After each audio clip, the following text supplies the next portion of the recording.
salli wa sallim ala sayyidina Muhammadin wahdi qulubana bihaqqi sayyidina Muhammadin wa ala alihi wa ashabihi ajma'in amma ba'du. Takjiah malam keempat di rumah Ibu Nafsia binti Nani. Penceramahnya Kiai Haji Taib Maulana. Yang dia isnan wa yabqa atau kama qala Rasulullah sallallahu alaihi wasallam. Jamaah tadiin yang sama-sama memuliakan Allah Subhanahu wa taala, wabil khusus yang sama-sama kita hormati sahibul hazan. Jadi kita punya orang tua yaitu Bapak Saan selaku suami dari almarhumah Bapak Ketua Lingkungan dari 02 dan juga sekaligus sebagai anak yang sama-sama kita hormati para asatidz, para hujat, wabil khusus yang tadi sudah memimpin salah sila pembacaan Yasin, tahlil dan tahmid. Ya Pak, kita juga kalau hujan yang haus.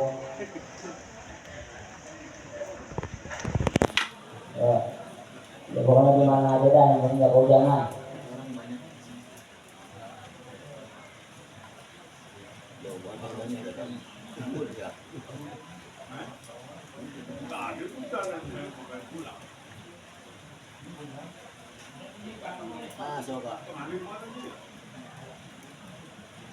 Lanjut ya. Yang sama-sama kita hormati para hujat, para asatidz, wabil khusus yang tadi sudah memimpin salah sila pembacaan Yasin, tahlil, tahmid, dan juga lingkungan doa Alhamdulillah Ustaz Khairuddin,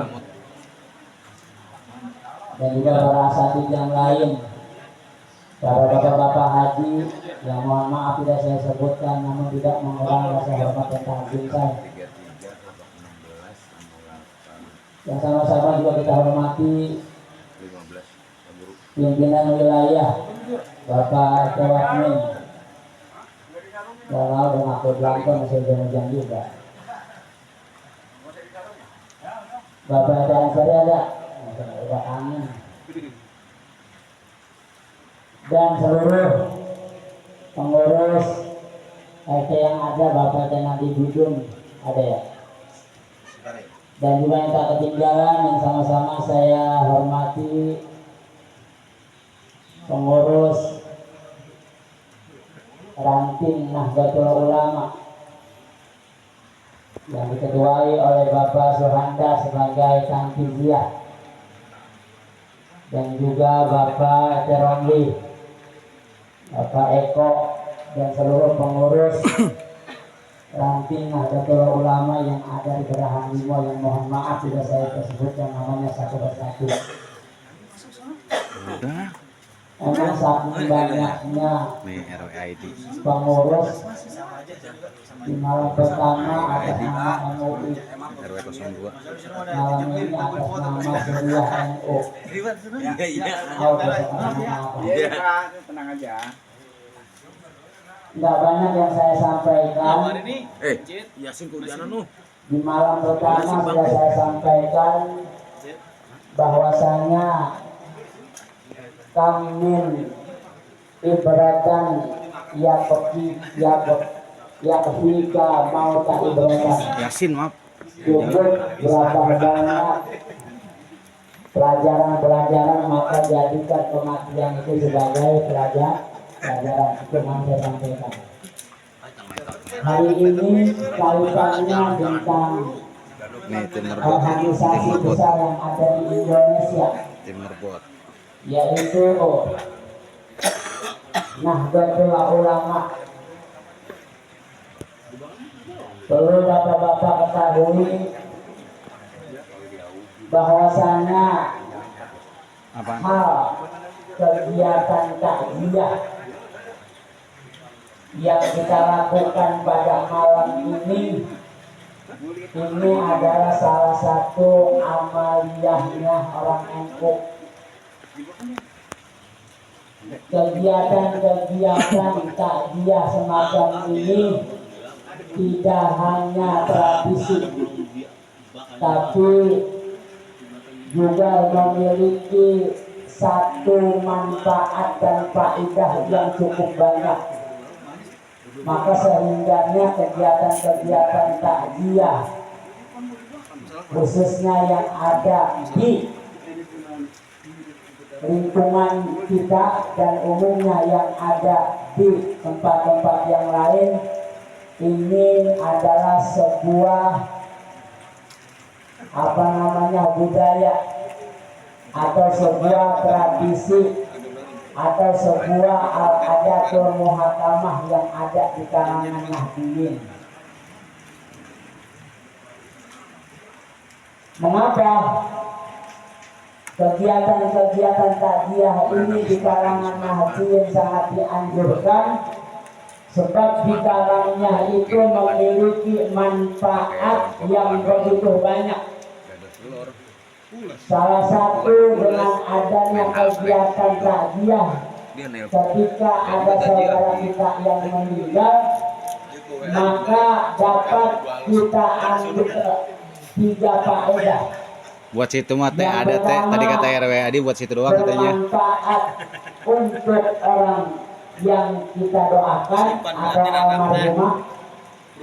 Yang kedua, bermanfaat untuk ahlinya yang ditinggalkan. Dan yang ketiga, bermanfaat untuk kita semua yang ada.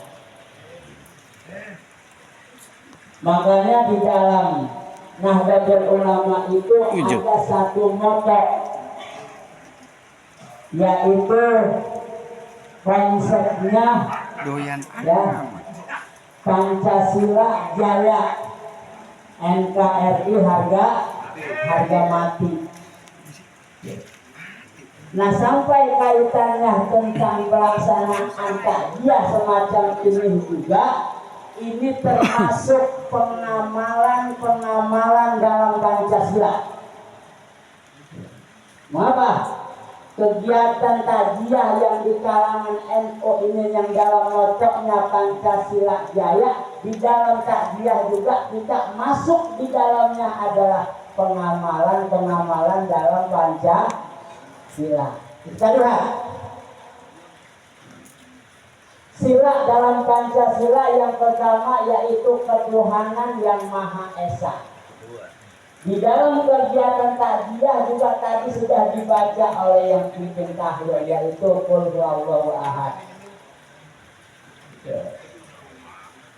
Yang kedua, kemanusiaan yang adil dan beradab. Kita datang ke tempat takziah ini, alhamdulillah semuanya beradab. Yang datang belakangan atau mungkin datang langsung ngomong adab. Saya juga di belakang, memang saya tahu, saya datang di belakang. Kemanusiaan yang adil dan beradab, makanya berapa banyak orang yang memiliki ilmu tapi belum tentu adabnya bagus. Tapi kalau orang adabnya sudah baik, pasti ilmunya juga baik. Ilmu makin tinggi, cuma adabnya enggak. Masa Rasulullah bilang pengangguran? Betul? Masa Siti Khadijah seorang janda katanya, yang pedagang sukses, menikah dengan Rasulullah. Sebelum Rasulullah menikah sama Siti Khadijah, janda kaya, karena Rasulullah dibilang sebagai penganggur. Bercanda sih bercanda, tapi jangan sampai meninggal Rasulullah. Ilmu tinggi, cuma adabnya kagak ada. Tabayun boleh, tabayun minta maaf boleh, tapi kan ini kemanusiaan yang adil dan beradab. Di dalam kita takziah kita mengamalkan sila yang ketiga. Sila yang ketiga, persatuan Indonesia. Yang kaya, yang miskin, yang pejabat, yang punya pangkat, yang nggak punya pangkat, yang tukang gali sumur, yang tukang gali makam, pada datang. Persatuan. bersatu sama-sama untuk apa? Mendoakan. Masa iya segini banyaknya kita baca doa nggak ada yang nyampe. Dan yakin kita baca doa, kita baca yasin yang kita munajatkan, yang kita khususkan untuk almarhumah dan juga umumnya almarhum dan almarhum kita semuanya, pasti kita yakin ini akan sampai. Apa bukti dalilnya? Syekh Imam Al-Rafiqi mengatakan afdalu ma yubda indal mayyit qiraatul Quran wa hadza yasilu ila bifal ujratin. Seabdul-abdulnya, sebaik-baiknya hadiah yang akan kita kirimkan kepada almarhum dan almarhumah yang kita tuju, ini akan sampai kecuali yang bacanya agak ikhlas. Tapi saya lihat semuanya udah pada khusyuk banget, ada minggu berjelas. Ya, khusyuk apa ngantuk? Ngantuk. Yakin, mungkin di sebelah sini nggak sampai, kemungkinan di sebelah sana sampai. Di sebelah sana mungkin tidak sampai, ada juga mungkin tadi lagi baca yasin dia mengobrol masalah yang lain, akibatnya menghambat tidak sampai. Mungkin di sebelah sana tadi khusus sampai. Yakin ini banyak yang pasti ada yang sampai. Makanya sahibul buka undang kita. Mungkin daripada bapak saat mungkin belum ada memiliki anak yang soleh dan soleha, makanya dia minta nyambat, dia undang kita untuk doa. Masa iya kalau sama-sama mah kita baca doa ada yang sampai. Ini persatuan itu paham Pancasila. Sila yang keempat, kerakyatan yang dipimpin oleh hikmat kebijaksanaan dalam permusyawaratan dan perwakilan di kalangan Nahdliyin juga hal semacam ini sampai. Kerakyatan yang dipimpin oleh hikmat kebijaksanaan dalam permusyawaratan perwakilan tadi sebelum pada datang jamaah abad ini banyak musyawarah dulu betul. Jadi yang mimpin tahlil siapa ya? Yang baca doa siapa ya? Yang ceramah siapa ya? Musyawarah kan ya? Ya itu termasuk pengamalan dalam Pancasila. Apa sih yang enggak? Sampai surah yang kelima, keadilan sosial bagi seluruh rakyat Indonesia, adil semuanya, kopi semuanya, nggak ada yang khusus yang omongan bilang jangan makanan yang beda, tidak, semuanya sama, nggak ada beda-bedaan. Kalau misalnya tuan rumah nyiapin besek, semuanya dapat besek, enggak. Nah oleh sebab itu, kalau kita bicara masalah kematian, Sayyidina Ali juga sudah menyampaikan.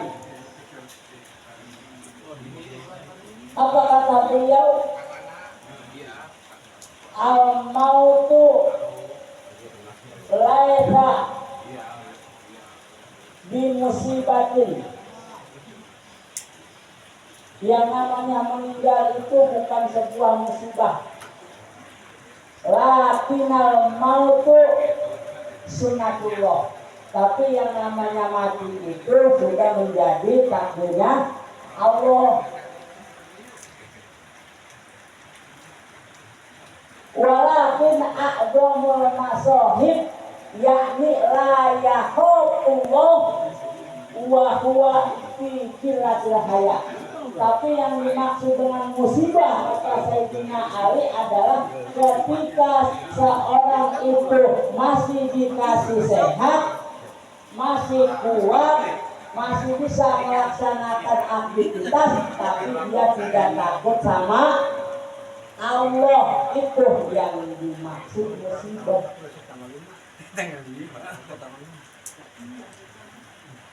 Makanya di dalam sebuah hadis qudsi dikatakan, hafadil mauti wa idon, cukup jadikan kematian itu sebagai nasihat. Nasihat buat siapa? Ya nasihat tentunya bagi kita yang masih hidup. Kalau pada hari ini kita punya orang tua dipanggil oleh Allah, besok, bulan depan, atau bulan yang akan datang kita akan menyusul. Kita juga akan seperti ini. Cuma permasalahannya kita menginginkan. Ketika kita dipanggil oleh Allah, ada gak kenangan-kenangan kita selama di dunia? Apakah ketika kita masih hidup kita berbuat baik, otomatis kenangan-kenangan yang baik terus akan dikenang dan dibaca? Sebab apa? Sebab orang yang meninggal itu bukan membawa amal, tetapi orang yang meninggal itu mengikuti amal. Begitu, betul. Orang yang meninggal itu bukan bawa amal. Enak banget kalau bawa amal yang bagus dong dibawa, yang jelek ditinggal. Tapi orang meninggal itu adalah mengikuti amal. Amal yang bagus juga dibawa, amal yang jelek juga dibawa. Nah makanya apa yang mesti kita persiapkan sebelum kita menghadap Allah Subhanahu wa Ta'ala? Kalau yang akan dicabut itu dia orang yang soleh, kalau yang dicabut itu adalah orang yang soleha, dari mana saja dicabut nolak semua anggota badannya. Pertama-tama malaikat Israfil diperintahkan untuk mencabut seseorang. Dibacanya misalnya yang paling atas Dani, yang paling bawah misalnya Kak Cidit. Coba itu. Ya. Nah ketika dia seperti itu tidak langsung dipanggil, tidak langsung dicabut, tapi dia lihat dulu di mana alamatnya, pakai net juga dia, pakai net, takut nanti alamatnya salah. Minta Pak, oh iya ini. Besok dia lihat lagi yang kedua, kalau udah yang ketiga dia juga pasti alamatnya nggak bakalan salah. Nah ketika dicabut emang dia akan soleh, pertama-tama dia cabut melalui tangan. Tangannya bilang silakan kau cabut, sebab tangan waktu aku masih di dunia aku gunakan untuk selalu memberi orang yang membutuhkan. Pindah lagi ke malaikat cabut nyawanya melalui apa? Melalui kaki.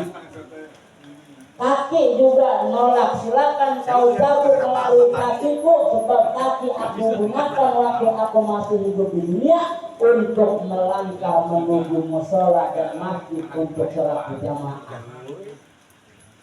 Ini kalau yang mau dicabut itu ya dalam keadaan kan baik. Melalui mata dan silakan kau cabut melalui mataku ketika aku di dunia aku gunakan untuk melihat yang baik-baik. Mata aku gunakan untuk senantiasa membaca, melihat ayat-ayat suci Al-Quran. Melalui mulut juga demikian. Akhirnya malaikat Israfil bingung, ini dari mana nih gue nyabut nyawa si Bani, begitu. Melalui tangan nolak, mata nolak, mulut nolak, kaki nolak, udah bingung. Langsung ke malaikat Israfil ngadu sama Allah. Ya Allah, ini umatmu susah banget saya cabutnya. Lah emang ada apa? Saya cabut melalui tangan bilang silakan kamu cabut, sebab tangan saat itu aku gunakan untuk senantiasa memberikan orang yang kesusahan. Saya cabut melalui mata juga bilang mata digunakan untuk melihat hal-hal ciptaan Allah yang begitu banyak. Mulut melalui mulut aku cabut, mulut juga bilang, mulut aku gunakan ketika di dunia untuk senantiasa membaca, menyebut kalimat-kalimat thayyibah. Kaki juga aku cabut, dia bilang kaki digunakan waktu masih hidup untuk melangkah ke musola, ke masjid, ke majlis taklim, untuk sholat jamaah. Jadi aku bingung ya Allah, melalui mana lagi ini? Apa kata Allah? Ya malaikat Jibril, ya nggak usah perlu kesah, nggak usah bingung. Ya bukan masalah bingung dan nggak bingung ya Allah, saya kan tengkulaknya nyambut nyawa. Kok susah banget ini. Ya kalau emang kamu bingung sini silakan kedua tangan kamu kedepankan depan aku. Betul, kedua tangannya terutama tangan kanan diginiin depan Allah, langsung di tangannya malaikat Jibril itu ditulis kalimat Allah. Di tangan kirinya juga ditulis Muhammad Rasulullah. Dah, balik lagi. Takut nanti yang naik sama online yang lain, sama mobil yang lain, gitu. Udah pesan bukan. Takutnya nanti dibatalin lagi penumpang, gitu. Pas udah ditulis itu nama di tangannya, kata kalimat Allah dan kata Muhammad Rasulullah, kemudian malaikat Jibril langsung datang ke tempat tadi, nggak pakai ditanya lagi, langsung ditegusin depan matanya gitu. Emang bener-bener dia lagi ngasok, habis galuh ya. Suwe. Jadi bahan bagi dua ini mah Kiai. Belum ngantuk baru udah langsung pas sampai itu dilumpurin kedua tangan malaikat, langsung dia baca Allah, langsung mati. Suwe. Kalau begitu mati husnul khotimah apa mati su'ul khotimah? Mati dalam keadaan husnul khotimah. Enak kalau begitu mah. Nah sebaliknya bagaimana kalau mencabut orang yang matinya su'ul khotimah, udah nggak pakai ditanya melalui tangan kaki, nanti langsung digrogotin bebas, langsung grogotin aja. Ngomong Allah tunggu yang bandel banget gitu. Makanya kata Rasulullah, ya Rasulullah, nasu ahsanun. Ya Rasulullah, sebaik-baiknya manusia itu siapa sih? Kata Rasulullah, ahsanukum khuluqa. Sebaik-baiknya manusia adalah yang akhlaknya baik. Ditanya lagi, ya Rasulullah, ayul mu'minin aikatu. Ya Rasulullah, siapakah yang paling cerdas dari manusia? Kata Rasulullah, orang yang paling cerdas adalah orang yang senantiasa ya ingat akan sebuah kematian. Jadi orang yang ingat akan sebuah kematian ini menandakan orang yang cerdas. Sebab apa? Sebab kata Ali bin Abi Thalib juga dalam nasihatnya dia bilang, ada 3 nasihat yang patut untuk kita pahami. Ada 3 nasihat kata Sayyidina Ali yang patut untuk kita renungi.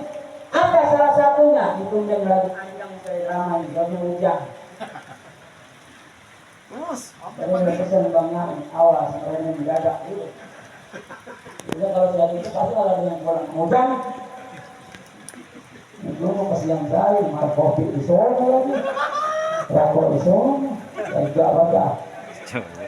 Ya siapa suruh tadi di sini? Betul, yang mana dia? Ya, jadi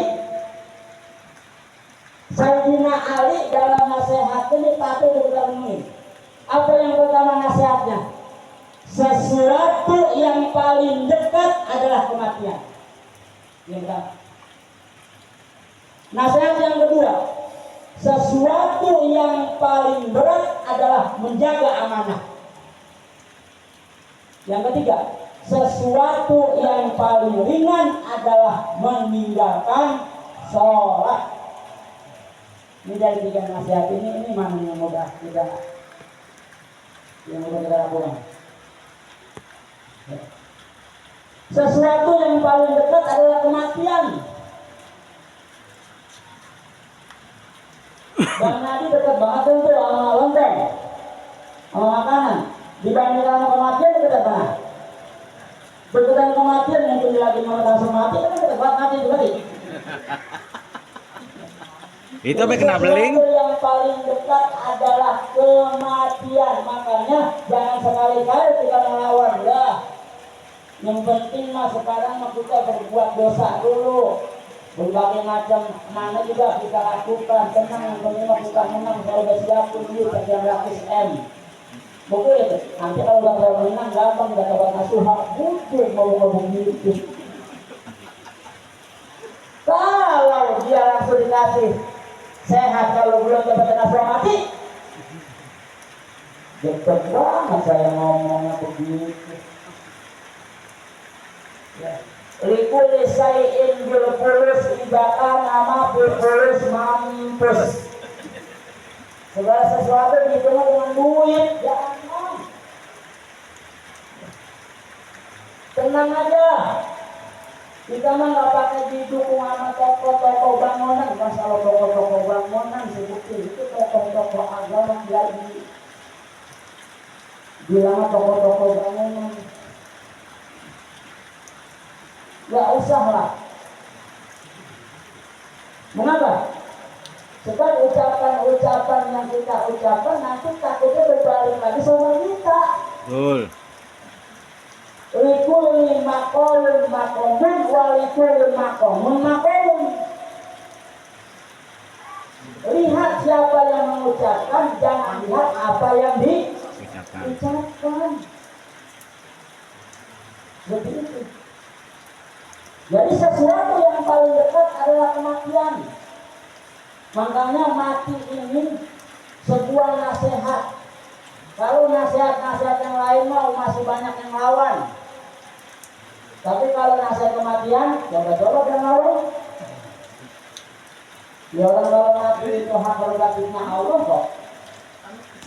Nggak pandang dia itu apa namanya presiden, nggak pandang dia tukang presiden, nggak pandang dia bupati, nggak pandang dia tukang petik, nggak pandang dia pak camat, nggak pandang dia tukang tomat, nggak mandang dia pak RT, nggak mandang dia tukang petik. Enggak. Kalau udah pak ijazah ada la yastakhiruna sa'akau wala yastakhirun, apabila sudah datang waktunya ya bisa. Satu dokter yang hebat pun sedunia untuk menunda kematian ya bisa. Sebab apa? Sebab di Lauhul Mahfuz itu sudah ditentukan. Di dalam surga itu nanti ya ada sebuah pohon. Ya. Pohon itu di dalam surga itu enggak berbuah. Tapi pohonnya banyak. Penuh dengan daun-daunan. Setiap daun di dalam pohon itu dicatat ada nama-nama makhluk. Nama pohon itu namanya pohon Sidratul Muntaha. Di surga itu namanya pohon Sidratul Muntaha. Pohon itu enggak berbuah, tapi daunnya gede-gede. Bahkan dipisahkan daunnya itu segede kuping gajah. Coba bayangin, daunnya seperti kuping, daun itu seperti kuping gajah. Di tiap pelepah daun itu ditulis tuh nama-nama makhluk yang bernyawa. Ketika di situ di pohon yang pohon daun itu jatuh ke bumi, kemudian dipungut oleh malaikat, ada namanya siapa? Satu. Panggilannya Watalu. Jatuh itu daun ke bumi, dilihat ya ada nama makhluk yang dicabut. Nah ketika itu jatuh di bumi, dilihat nama yang akan dicabut, nggak langsung dicabut oleh malaikat Jibril. Ya, ditunggu sampai 40 hari. Makanya orang yang tanda-tandanya mau dicabut dari mulai itu daun jatuh sampai 40 hari, kadang-kadang ada baik tingkah lakunya yang aneh-aneh. Betul? Yang biasa yang nggak ucapin, kadang-kadang diucapin. Astaga, si Kupra jadi banyak bener. Kadang-kadang kan bisa bercanda-bercanda, apalagi mungkin ngomongnya lagi serius banget. Ngomongnya lagi serius banget. Begitu. Nggak tahu kan ada makhluk-makhluk. Rese rumah. Ya, ada binatang-binatang yang Allah itu kalian dengar aja. Begitu. Ayam, tahu binatang semuanya tahu. Mulai 40 hari itu terus. Nah, berhubung yang akan dicabut ini, ya, dia itu rajin silaturahmi, ditunda nggak kematiannya? Sebab dulu ada kisah, yang saya kisah dulu sampai kemudian kalau dia lama ya tahu ini gimana. Sampai pagi. Neksa ini kan, yang kata kopi kayak ini. Ada kisah begini ceritanya. Ceramah penyender. Suatu saat kumpul di sebuah majelis, yaitu majelis Nabi Sulaiman. Nabi Sulaiman lagi mimpin taklim nih. Taklim belum selesai, tiba-tiba datang itu seseorang yang pakai pakaian udeng-udeng putih-putih. Langsung dia duduk di sampingnya Nabi Sulaiman. Singkat cerita, yang pakai udeng-udeng begitu disitu nama Nabi Sulaiman. Ya Nabi Sulaiman, kamu yang duduk sebelah saya siapa sih yang ada gitu? Dani. Yang duduk sebelah saya siapa sih gitu? Oh, kamu ketua lingkungan ketua. Dan satu. 05 dan satu. Orang lagi duduk di kata-kata dengan kamu berdua itu. Oh ya, namanya Ansari. Panggilannya mah jujur. Emang ada apa? Bilangin sama muridmu yang mana? Apa? Dia besok ya hari Selasa akan dicabut nyawanya. Begitu. Ya. Kan Nabi Sulaiman pun sebagai guru kan jadi bingung yang ngasih tahu takut nanti dia kaget, tanpa dikasih tahu juga bagaimana takut salah. Ya akhirnya pas udah ngasih tahu begitu, pulang itu tadi itu, dia pakai udang-udang begitu. Ya kan? Pas udah pada juga langsung memang takut nanti Nabi Sulaiman disalahin, dipanggil juga. Menurutku ini ada apa yang Nabi Sulaiman? Sebetulnya saya agak berat ini untuk mengungkapkan sesuatu. Nggak apa-apa yang Nabi Sulaiman sampaikan aja. Mumpung kopi udah datang, begitu. Ya. Ada apa yang Nabi Sulaiman? Begini. Tadi ada utusan yang pakai putih-putih, kamu ngeliat nggak? Iya, yang saya ngeliat kamu putih kan, ada tinggi lagi dulu di samping kanannya Nabi Sulaiman. Iya betul. Ada apa dia? Begini yang saya sampaikan, nanti takutnya kalau saya nggak sampaikan nggak ada yang salah. Saya nggak sampaikan dari saya juga yang takut nanti tanya. Ya. Tadi dia menyampaikan bahwasannya kamu besok hari Selasa jam 10 pagi mau dicabut nyawanya oleh malaikat Jibril.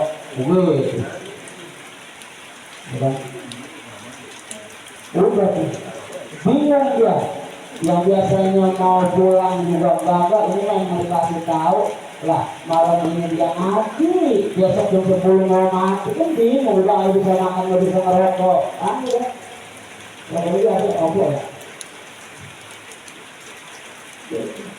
Sampai pagi, masya Allah. Malam juga sampai nggak bisa tidur, dia sembahyang tahajud, dia baca Quran, apa aja dia ucapin. pas paginya sebelum jam 10 dia datang itu saudara-saudara yang paling jauh di mana, misalnya di Bandung, dikasih tahu ada apa ini begini, berhubung saya nanti hari Selasa mau dicabut nyawa saya mohon pada datang nanti ya.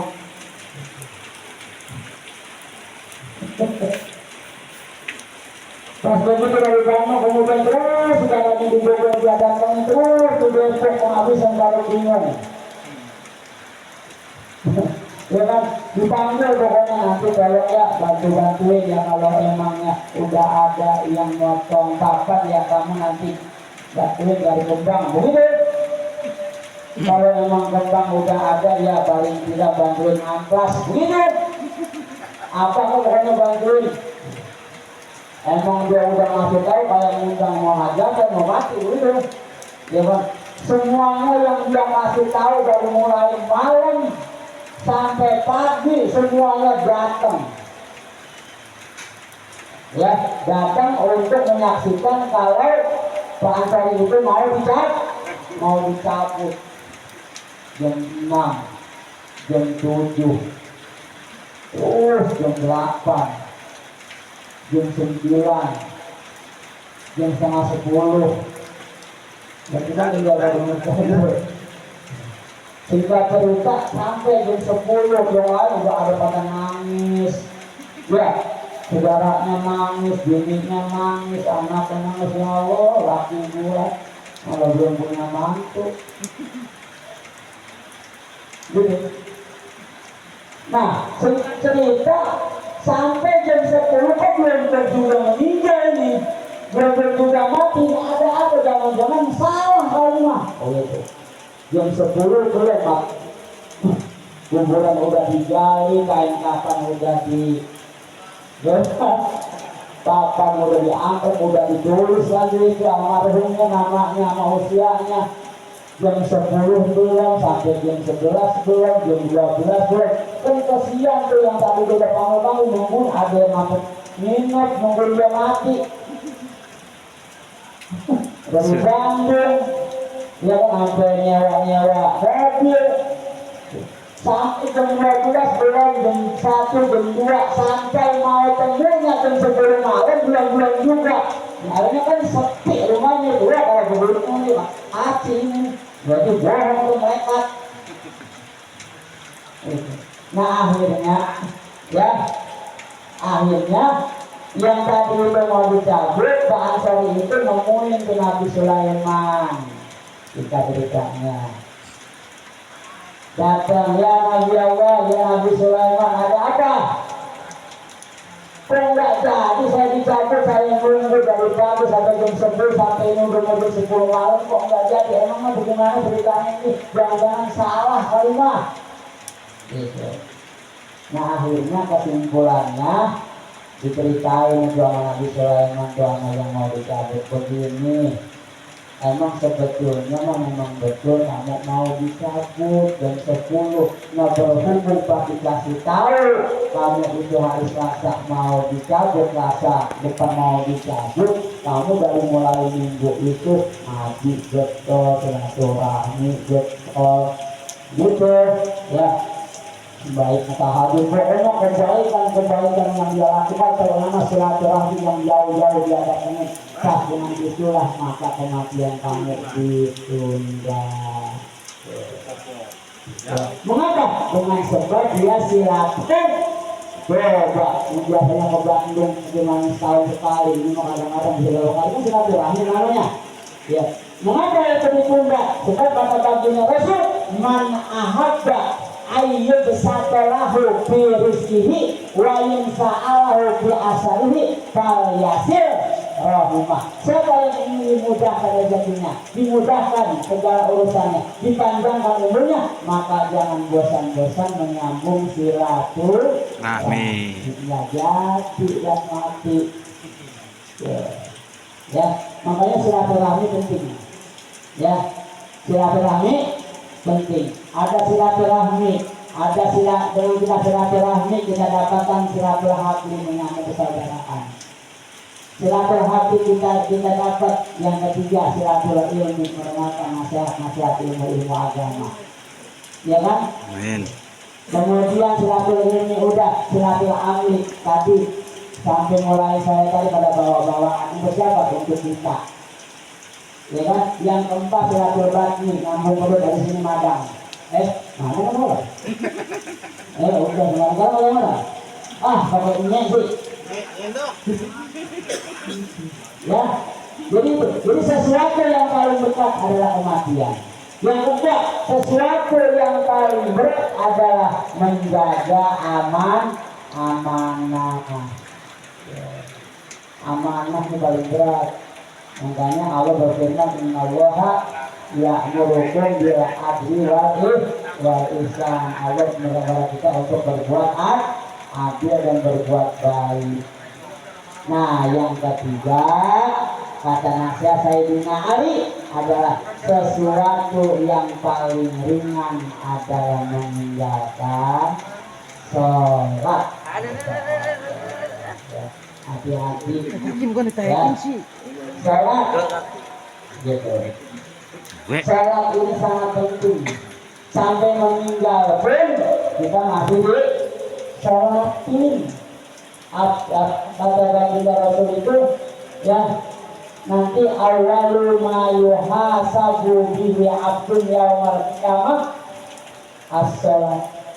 Nanti yang pertama-tama yang akan ditanya seorang hamba adalah tentang sholatnya. Kalau sholatnya baik, insya Allah yang lain juga akan ikut baik. Namun sebaliknya, kalau sholat yang nggak baik, jangan harapkan semuanya akan ikut baik. Maka sebab sholat itu diibaratkan sebagai, ya, dalam anggota badan kita ini adalah bagian kepala yang paling atas. Ada manusia yang nggak punya kepala itu? Nggak ada. Ya, ada, cuma bukan manusia namanya. Mengerti. Ayo, terutama anak-anak kita. Ya, anak-anak kita yang sudah masuk akil balik, ya, hati-hati. Ya, hati-hati jangan sampai kita tidak menyuruh atau memerintahkan anak-anak kita untuk sholat. Nanti kita akan dipertanggungjawabkan oleh Allah. Qu anfusakum wa ahlikum nar, jaga saudaramu, ahli-ahlimu daripada siksaan api neraka. Nah, oleh sebab itu jamaah sekalian, berhubung, ya, dengan kita dikasihnya masih kesehatan oleh Allah, dikasih kesempatan oleh Allah, dikasih umur yang panjang oleh Allah, yuk kita manfaatkan sisa-sisa umur kita ini untuk senantiasa taat kepada Allah Subhanahu wa Ta'ala. Berhubung, ya, hujan kagak detik, ya kan, tadi udah ada nasi kopi, tadi udah ada kopi juga ada gitu, ya. Jadi sampai sini saja dulu. Terima kasih. Assalamualaikum warahmatullahi wabarakatuh. Waalaikumsalam. Terima kasih.